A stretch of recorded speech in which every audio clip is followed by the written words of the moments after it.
The Ride Home Rants podcast is brought to you by Reaper Apparel Company. Reaper Apparel offers a casual line of superb fit, finish, and comfort. We design for those who refuse to die slowly and choose to live untamed.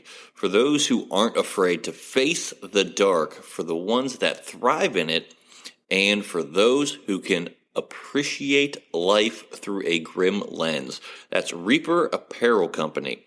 Go to the link in the description of this episode, use the promo code Mike Bono, and get 10% off. Also, the Ride Home Rants podcast is brought to you by my own personal merch store, the Stupid Should Hurt merch store. I have hats, I have t-shirts, hoodies, coffee mugs, water bottles, notebooks, you name it, I've got it. The description and the link for that will be in the description of this episode. Also, right now, if you use the promo code WELCOME, I will give you 5% off of your first purchase. That's the Stupid Should Hurt merch store. Also, the Ride Home Rants podcast is brought to you by Tactical Brotherhood, all American-made apparel, which helps support the Second Amendment. You can also find all this in the description of this episode with the link, Tactical Brotherhood. Part of every proceed does go to helping veterans, as it is a very good cause. All American-made products made right here in Minnesota. Go and check them out. Use the promo code PATRIOT15 to get 15% off your purchase. Now, let's start the show. Welcome, everybody, to another episode of the Ride Home Rants podcast. This is, as always, your host, Mike Bono.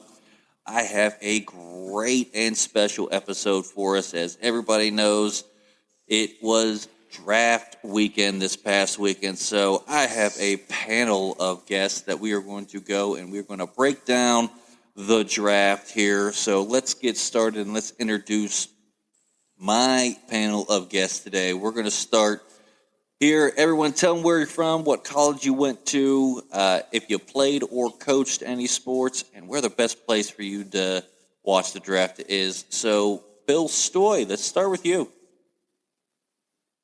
Absolutely. Much appreciated having me on. Excited to get rolling with you guys. But as you mentioned, Bono, name is Bill. Did go to college at Kent State University, go Flashes. Didn't play any football there, but played quite a bit of sports throughout high school and stuff. So love football, played football in high school, and definitely love talking draft here. So thanks for having me on. All right. Jeremy, what about you? Yeah, I am. I went to Mount Union College, played football there, and really been coaching ever since. I coached at Geneva College, defense coordinator there for the last, this will be year 4 coming up. And the best place to watch a draft for me is just being home, just like it would be for me to watch a good college game or pro game I wanted to watch, just so I could focus and not have a lot of distractions. That's where I'd rather watch it at. All right, not a bad spot. Kick it back at your own recliner there. So, Bob, let's go to you next. Yeah, thanks a lot, Bob Gavalier, and I went to Kent State, so another Golden Flasher, and didn't play any sports. The only thing I have is I was the best scorekeeper in the league the one year in my high school team. So, and just to enjoy it. The dream is do the sports on the radio, and just learn a lot at Kent State, taking some coaching classes. And the only coaching I ever got into was coaching my little boys in baseball, so I had fun doing that. All right. Hey, not a problem. I can't be mad at it. And I am so glad you're back on here, but Mr. Askew. Hey, how you guys doing? Appreciate it, man, for allowing me to come back once again. Mr. Askew, I played football at Alabama A&M and Elizabeth City State, 2 HBC schools. Been coaching for the last 23 plus years, since 1999. As soon as I got done playing, went right into coaching.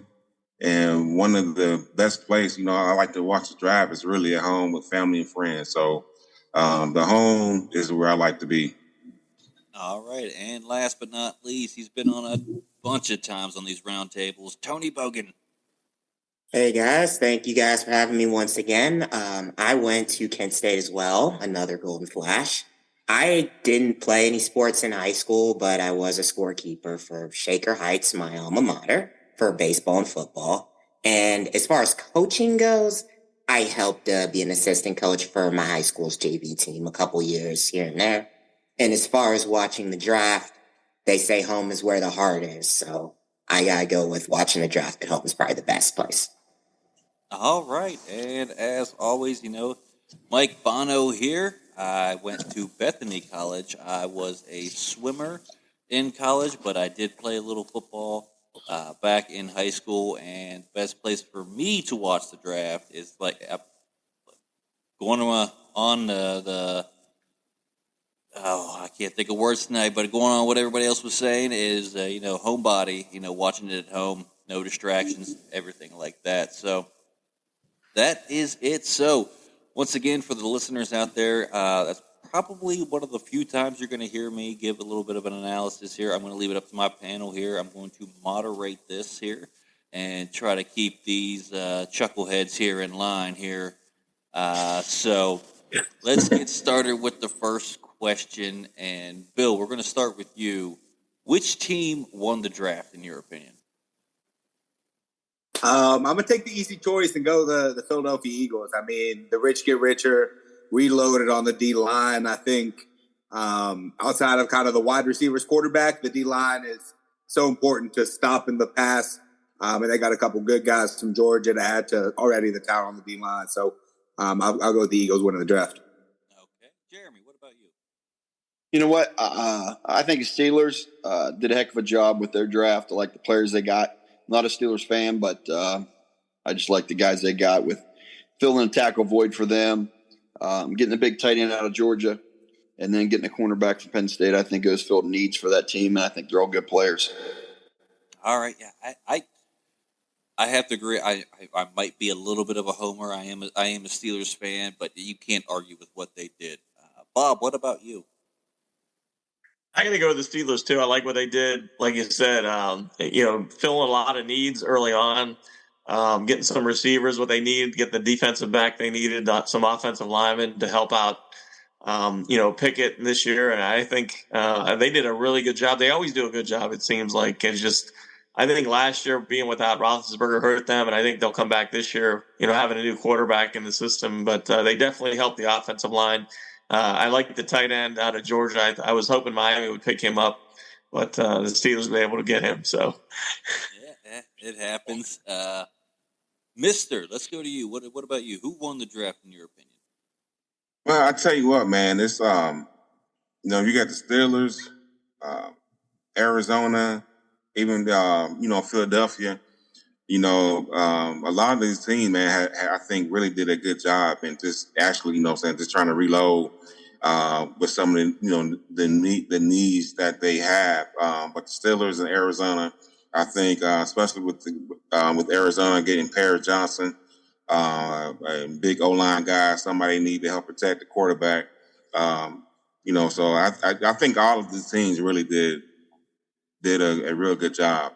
It's hard to put one in particular, man, but I'll say everybody did pretty well. All right. Staying even across the board. I like it, mister. I like it.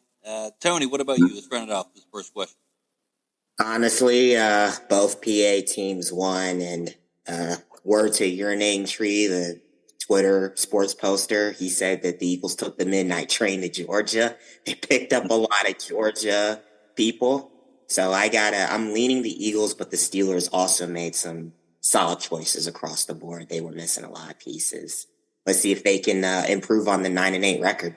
Yeah, that was a tough year for the Steelers. But I will say with them picking up the offensive line, they are now starting to call the offensive line in Pittsburgh the picket fence is what I just heard.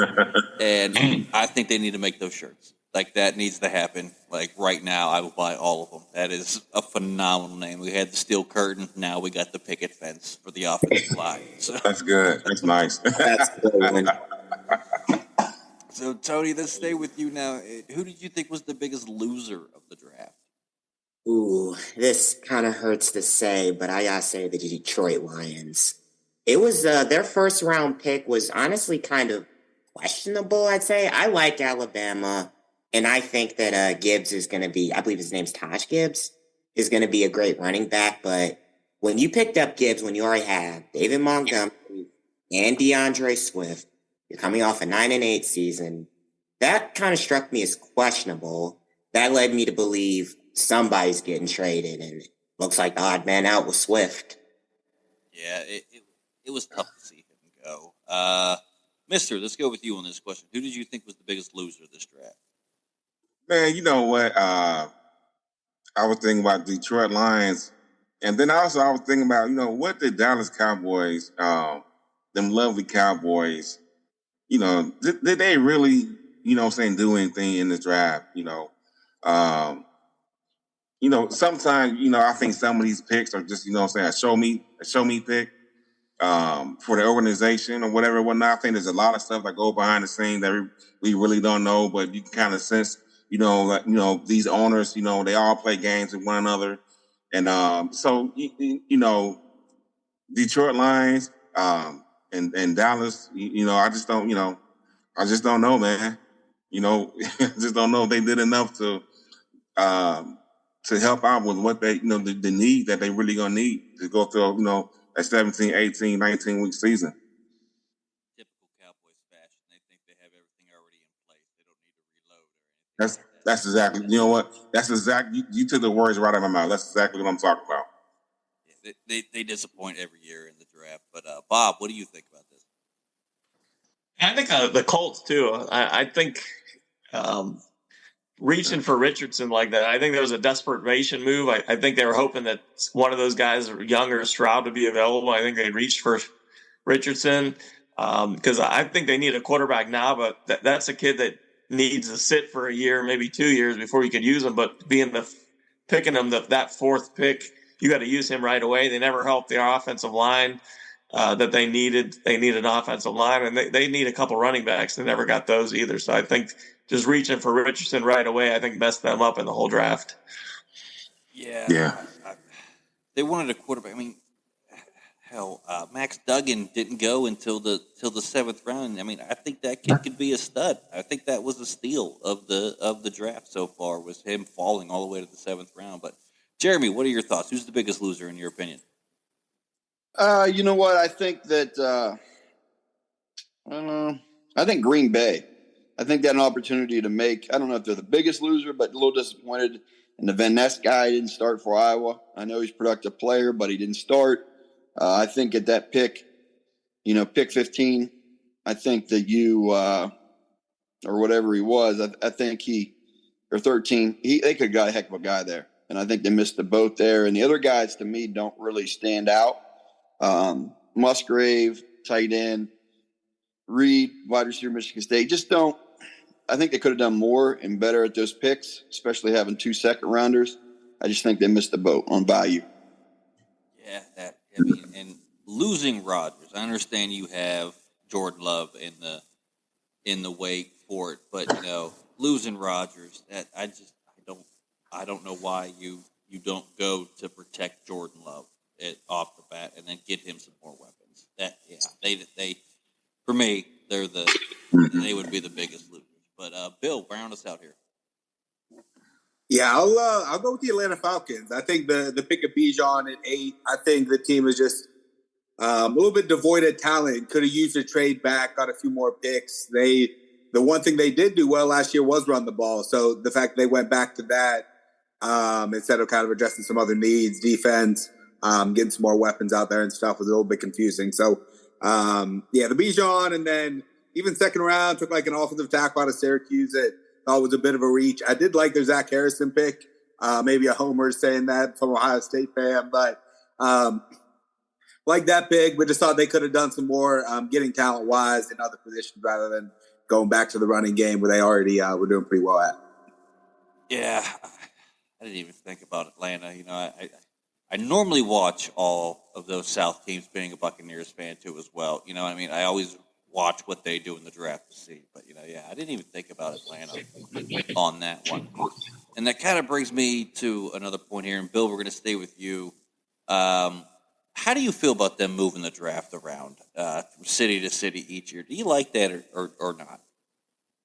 I like it. I feel like for the viewer watching it, it doesn't really have too much impact, especially negative impact. And I think, especially when it came to Cleveland, I live in Cleveland, the buzz in the city, it really brought the fan base in. It made a fan experience. I think moving around, everyone have a chance to get out, experience that. It looks the same on TV. I don't really see any too big of an issue with it. So thought they did a good job in Kansas City, did a good job in Cleveland, and not sure where it's going next, but hopefully you have a good experience and good viewing there.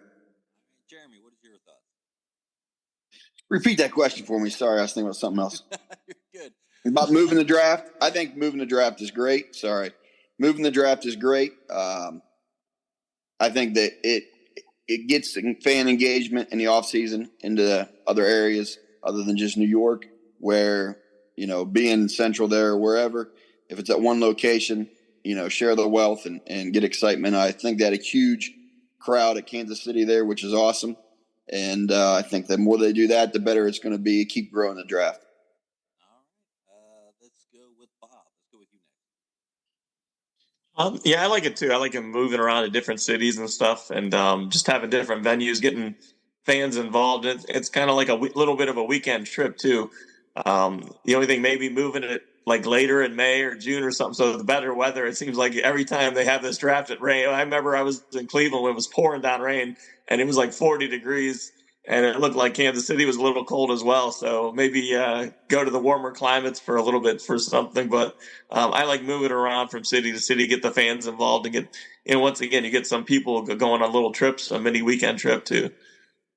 Absolutely. Mister, what are your thoughts? You know what, man? At first, I was kind of torn about it, because you got New York, you got the Mecca, of just where it been at for. I guess I'm an old traditional type guy, but but the one thing that I must say that I do like about it, you give other fans opportunity to see, what the excitement is about it. So you kind of get everybody get a chance to taste that, that feel or that thrill, about going to a draft, because some people can't make it to New York, but like you said, you got different areas, Cleveland, Kansas City, wherever else is going to be. So, moving around is good. It's most definitely good for the fan and give everybody a chance to, really to see what it's all about. But, I guess I was just a tradition guy, with the whole thing before it started moving. But I see the worth in it, man. It's so I don't really, I'm 50-50 with it. All right. Can't go wrong with that. Tony, run us off here. I gotta say, I agree with them moving it from city to city, because you got 32 different teams, so it makes sense. Makes sense, honestly, moving from Cleveland. I didn't get to go to the draft in Cleveland, but I know it probably would have been a great time. So I would agree with them moving it from different cities. It's a interactive fan experience. So I'm all for it. Yeah, with me, I kind of lean in with Mister. I'm old school kind of guy who's been in New York for years, and always say, if it's not broke, why are we trying to fix it?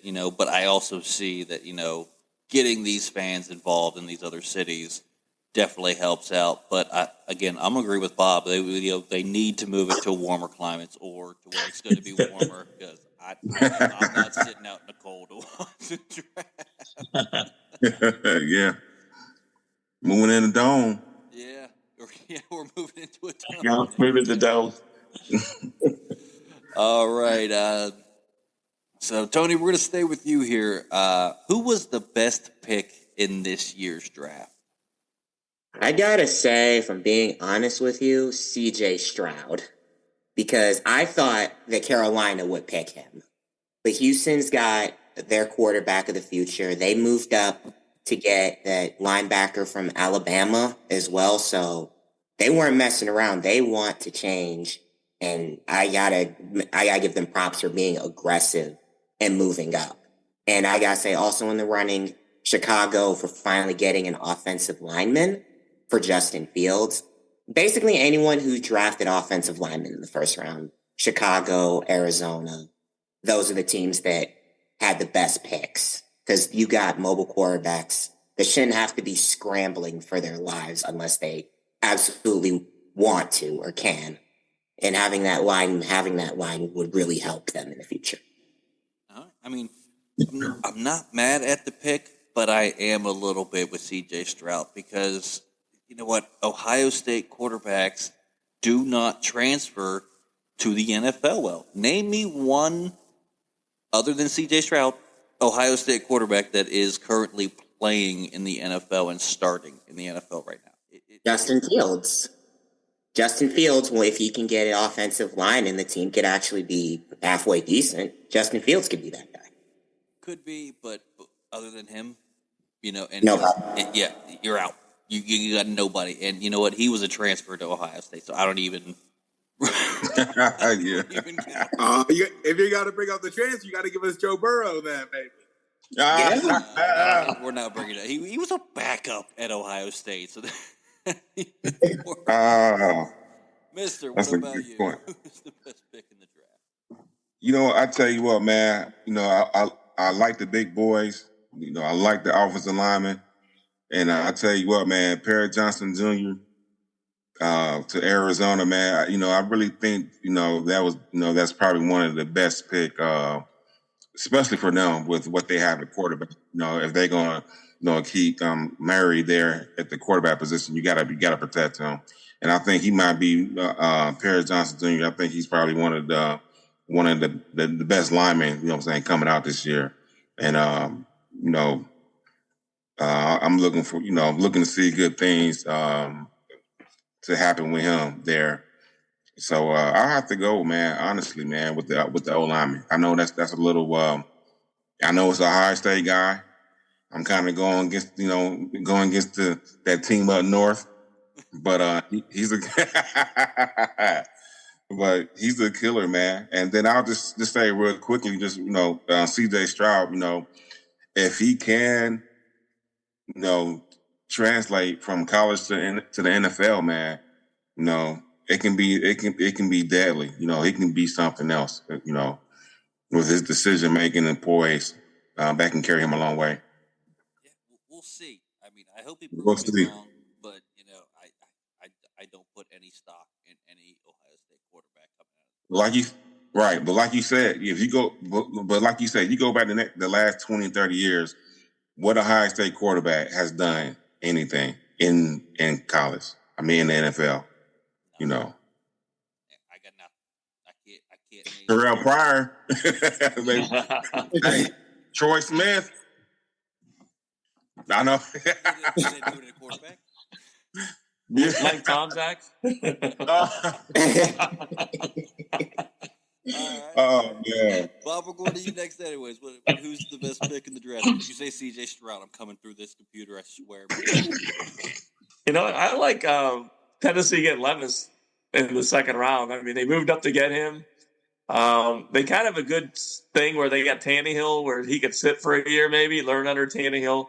And so I like, a first round pick was projected to be a first round pick, and picking him up in the second round, they had to move up to get him. But I think he's in a good situation where he's not going to have to play right away. Where the problem with, a Stroud or like even Young, those guys are going to be projected to start right away, and they're going to learn on the fly, where this kid could probably sit for a year, maybe 2 years with Tannehill, and then they could just baby him along. So I like that one, what Tennessee did. All right. Jeremy, what are your thoughts? Who was the best pick in the draft? You know what? I think Will Anderson going to the Texans at pick 3. I think moving up and getting him was huge just because you have draft capital. And he's going to have an opportunity to make an impact. They're going to need him to make an impact. So it's an area of need. And I just think he could be a force on defense. Bill, what do you got? Yeah, I'll say Jackson Smith and Jigba go into the Seahawks. I think he fits in really perfectly with that wide receiving core. DK, Lockett. Obviously, they're bringing Geno Smith back for at least one more year. I think JSN fits in well with them, and at the value, I think a lot of people were talking, even up as high as 10 or 9 where Chicago was going, to have him fall a little bit and get him there. I think it was a great pick, and I think for the next few years, he's going to be awesome there. I'm a little disappointed that nobody said Joey Porter Jr. falling to the first pick in the second round and the Steelers picking him up. I think that was the best pick. The Steelers need help on defense. They couldn't stop anybody last year. Let's be honest. And I think he could come in and make a big difference right away. Joey Porter Jr. And no, I'm not just going off the name. He was a beast at Penn State. I think he'll translate well to Pittsburgh, and not leaving the state and going where his dad played for years. You can't go wrong with that pick. But I was surprised he fell the second round, in my opinion. But, Bill, we're going to stay with you. And Fitty wrote this question, guys, so just be prepared. This is a Jets question. Oh, man. Who won the Aaron Rodgers trade, the Jets or the Packers? Oh, my God. Yeah. I'll say the Jets. I mean, it's a franchise quarterback as long as he's bought in for, at least 2 years. I mean, to get that level of quarterback, I don't think they gave up all that much. Maybe a first next year, obviously, if he plays well, a couple pick swaps and stuff like that. So for a quarterback at that level, as long as you can get a couple years out of him, 2, maybe 3, I think it's an easy win for the Jets. Jeremy, what are your thoughts? I think the Jets, like I said, if you can get good quarterback play, it's so hard to get number one position in the league.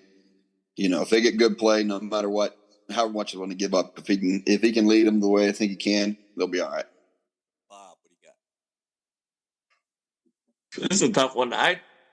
If he shows up for training camp and works out, I would say the Jets. If he pulls what he did with Green Bay last year, not show up till like midway through training, he's got to work with those guys. I think that was the biggest problem last year with those guys. They had all those young kids, and he didn't work with them. And I think they would have been better if he would have showed up for training camp and stuff. So I'm going to sway toward the Packers. I think they got rid of a big headache. I think they are much happier now. They were stuck with Love. They need to see what he's going to do, so they were stuck either way. And they were forced to kind of get rid of him. I think it was just a big headache, but I would switch it if he shows up for training camp. If Rodgers shows up for training camp and is dedicated, then I would say the Jets. But right now, I would have to say, with the attitude he had, I'd say the Packers getting rid of the headache.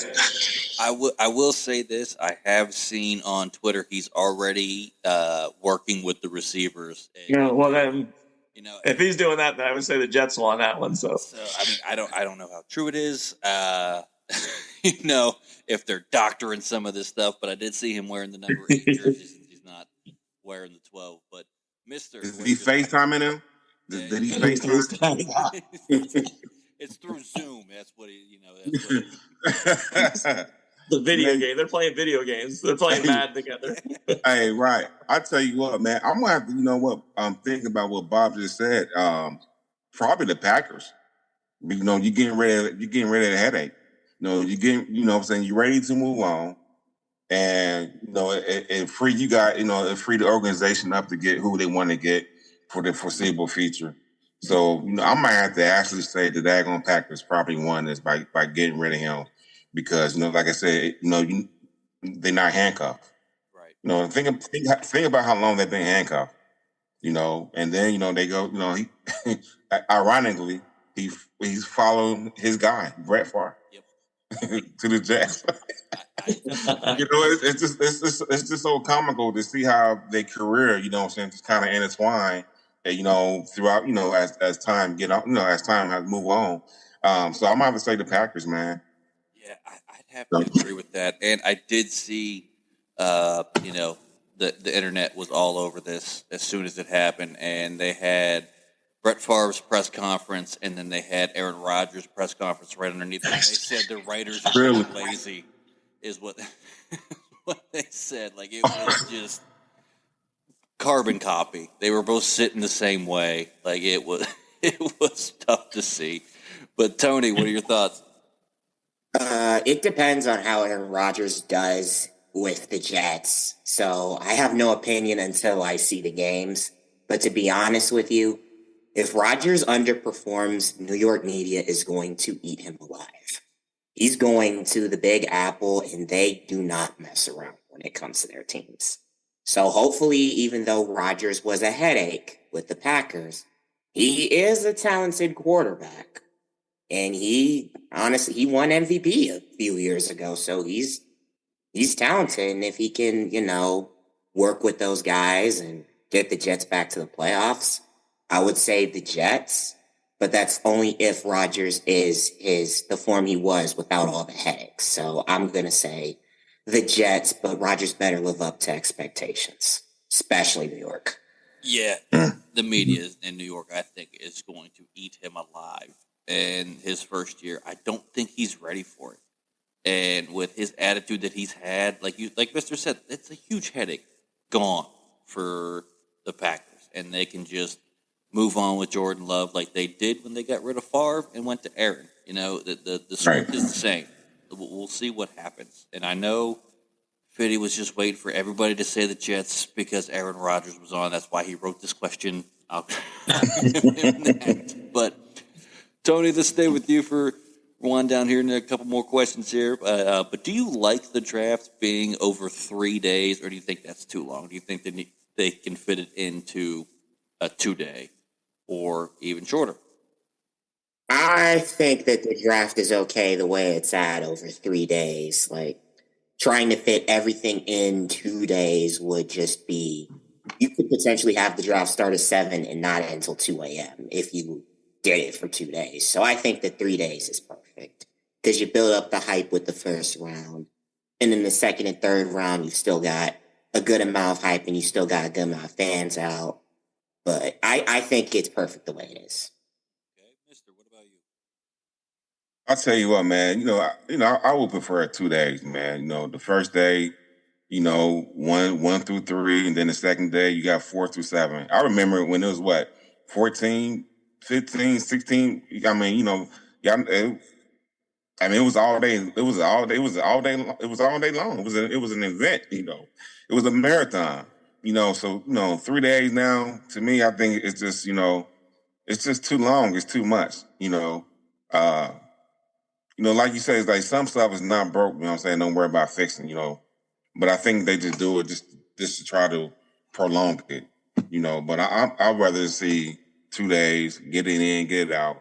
It ain't 14 rounds or however many rounds it was back in the day. I remember watching it with my dad. I mean, every single pick. But that was our thing we used to do, man. So but I think 2 days. You can get it in. Just as well. All right, Bob, what about you? Yeah, I have no problem with 3 days. I think if I remember, Mr. was saying, I think it was 12 rounds. I think it was 4 days. I think they went Thursday, Friday, Saturday, Sunday, if I'm not mistaken. I got to give a shout out to my parents. So they used to let me skip school every draft day. So it was kind of cool because Thursday was they started at 8, 9 in the morning and they drafted all day Thursday and Friday. So it was kind of cool to stay home and watch the first round and the draft and stuff like that. So, but I don't mind being the 3 days. It's kind of like you watch it and then you get a little bit of a reflection on, you go back and look through the picks and stuff like that. And of course, you get bored, usually Saturday you're getting a little bored and you're like, all right, when's your favorite team picking, you just turn back on figure an hour, or now you get updates on your phone. So it's a little easier now to you don't even have to watch it as much because it just pops up on your phone. Hey, your team picked this team in the 6th round. You're like, oh, that's cool. And you just move on. Right. Yeah. Jeremy, what about you? You're muted, Jeremy. Oh, sorry. I like the 3-day format. I like the first round hype, and then the second and third round being on Friday, and then finishing up with the Saturday and finishing up with round 7. So I like it. It's pretty good. All right, Bill, round us out here. I'm good with the draft how it is. I would be okay maybe get into a Saturday, Sunday, 2-day event, but I think they like the prime time, so I'm good with rolling with it. All right, well, let's stay with you here, Bill. Which team do you think improved the most after this draft? Team improved the most? I'm going to go a little contrary. I didn't like their first pick at Jahmyr Gibbs, but I liked all of their picks afterwards. So I'm going to go Detroit Lions. I think they got a couple good guys after that. Jack Campbell, the guy from Iowa. Brian Branch, a guy from Alabama. I think that slid down. A lot of people had him around the first round. So I think that defense got a lot better. Hopefully Gibbs helps them obviously on offense. Didn't love that pick that early. I do like Gibbs as a back, but I think they made a lot of good picks kind of early for like second, third, fourth round. Just going to help them out a lot. Okay. Jeremy, what about you? The team that I said won the draft, I think, was the Steelers. I think at positions of need, especially cornerback and offensive tackle, they got better. With a young quarterback, I think getting that offensive lineman's huge. And then, like we said, the Steelers' defense needed to improve from last year, and I think they did. Okay. Bob, what about you? I like the Steelers too. I think they hit a lot of need, like Jeremy said, the guys that they needed, the positions they needed. There was good guys there that helped them. Offensive line, defensive back. I still, like I said, I keep harping the tight end out of Georgia. They got him late because there's health issues. If he could get healthy, that'd be a good weapon for Pickett. So all around, I think they did a good job. And they're getting an offensive line for Pickett too, but also for Najee Harris, who has been banged up a little bit this year. And I think if they are able to help him out, get some holes, I think he's going to have a good season. He had 1,000 yards, and he was still hurt a lot last year. Yeah, it was tough to watch. Yeah, but Mister, what about you? I think Pittsburgh. I think Pittsburgh did a good job in getting some players that filling their needs, especially on defense, the cornerback position. So really, I'm about to say, Pittsburgh, they did a good job. Okay, Tony, round us out here.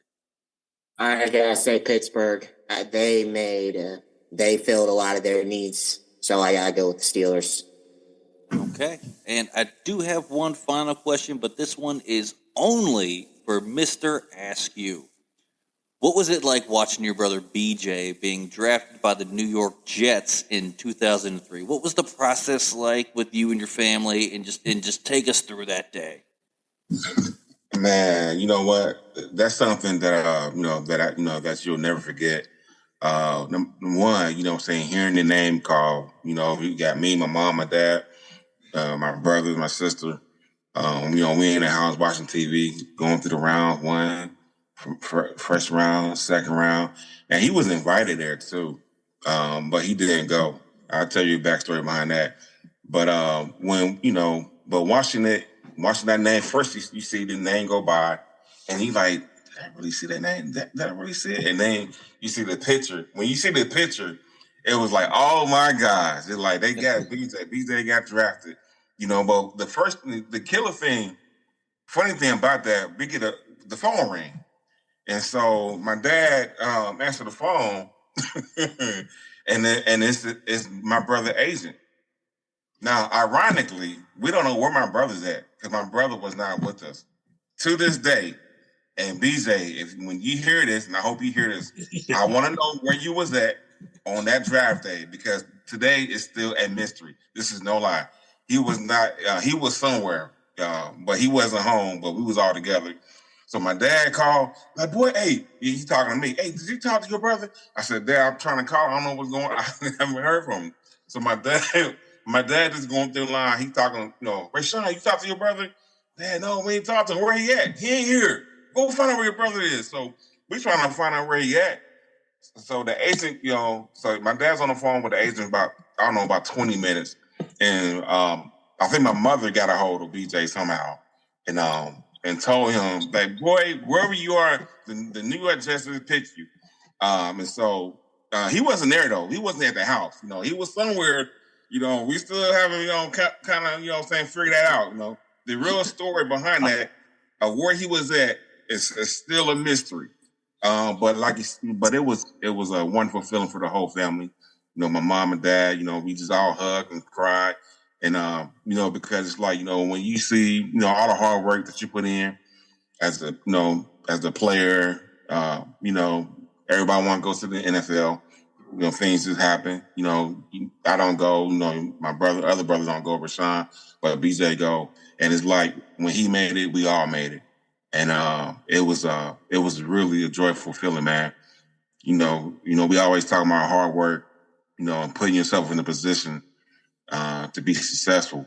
And, he really did, so it was a great feeling, wonderful feeling, man. But like I said, when you see the name go by on the little ticker, but then when you see that face, and it's BJ, it just, it really, hit you right here in the heart, man. So it was a wonderful feeling, man. It really was, we loved it. I can't imagine what that would be like. One, being drafted alone, but just the family, everyone being there. Obviously, except for him. Right. That's a new development that I. But that's you see it on TV, but to have somebody who experienced it with everyone being around and seeing your brother's name being called, it's got to be amazing. So kudos to you and your family and all that. And BJ, he had a hell of a career and everything like that. Thank you so much. That is going to do it for our draft recap show here. I want to thank all of my guests, Bill, Tony, Jeremy, Mr. Askew, and Bob Gavalier for joining. But that is going to do it for this week's episode of the Ride Home Rants podcast. And I want to remind everybody, please go and peep all of the sponsors that you heard at the beginning of the episode.